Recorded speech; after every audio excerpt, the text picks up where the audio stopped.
Now with Ronan Farrow, the New Yorker, who broke that story this morning, also our chief legal analyst, Dan Abrams. And Ronan, let's start. This is a pretty complicated story. There's no evidence that the underlying story the National Enquirer was trying to stop is true, yet they still tried to stop it.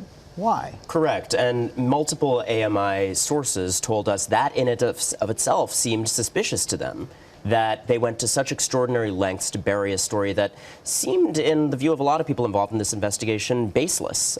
This was a person relaying secondhand information that there was an affair, possibly a child resulting from an affair. Again, no hard evidence at all, and yet they paid a very large sum.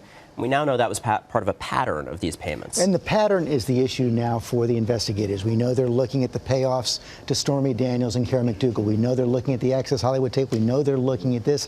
What are the underlying crimes here? Well, look, I think potentially. Let's remember they're looking at Michael Cohen, as far as we know right now. It's important to distinguish sometimes Michael Cohen from Donald Trump, as much as we want to sort of put them together. Yeah. Correct. And so, look, the most obvious is potential campaign finance violations, which is basically if you are protecting someone by paying money, giving money, and the purpose of it is to aid the campaign. And that's the hard part to prove. If you can show that, then there's a potential campaign finance violation. The other issue is potential bank fraud, meaning what was being reported to the banks in connection with this money, et cetera. And I think that's why they're looking at all of this together. And who knows, once they go into the files, what they find. Oh, absolutely. But I think that you have to believe that it's about more than just a campaign finance violation. It's hard to believe that they would be going in with guns blazing in this way only over campaign finance. Another twist in the story right here. David Pecker, a longtime friend of Donald Trump. We know that. It also appears that there was a kind of you scratch my back, I'll scratch yours relationship here as well, including a meeting in the White House that David Pecker had last summer. Well, look, I'll be careful to stick to what we've reported, which is just, yes, that meeting happened. Multiple outlets have reported that. Yes, multiple sources close to this investigation that was buried involving this doorman said they believe this was part of a transactional relationship.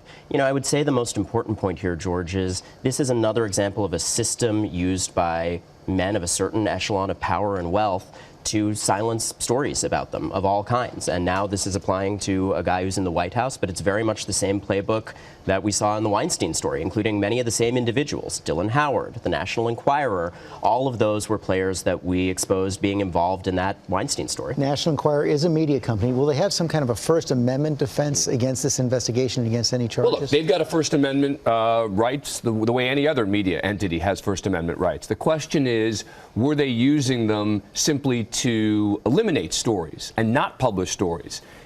For a business reason. Right. Well, if you can demonstrate that they are basically doing this just to not publish stories, they may lose some of the press protections that they would ordinarily have. But that's tough to prove. It's going to be tough to prove because their position is, look, we paid for these stories because we wanted them, and then we decided later on that we didn't want to publish it, and that's our editorial judgment. Disproving that is tricky, and so you still have to go into this at first blush treating them as any other media organization would be treated. And what are you hearing from inside? Well, that's exactly the thing. Multiple sources who were directly involved in this investigation saying, yeah, maybe the underlying claim wasn't true, but the way in which it was shut down was suspicious and newsworthy, including, by the way, adding after the fact $1 million penalty if this guy ever breathed a word about this. Meantime, the clearest statement yet from the president that he has the authority to fire Robert Mueller.